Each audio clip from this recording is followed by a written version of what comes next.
So my research broadly focuses on material design in electrolyzers to improve their efficiency.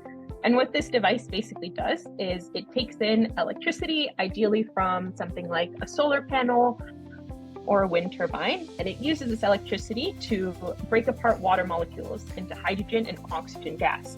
Once we have this hydrogen gas, the idea is we can use it as a clean fuel because hydrogen doesn't have any carbon. So this means when we use hydrogen, we won't release any CO2 emissions, which, as we know, are not great for the environment. So basically, water enters the cell and then travels through this layer called a porous transport layer before it reaches the membrane catalyst sites where the reaction actually happens. So my work in this paper was looking to improve the design of the porous transport layer so that we help with the water delivery to reaction sites and we help that gas evacuation away from the reaction sites. So we found when we used our new designs, we had a more hydrated membrane that was more evenly hydrated.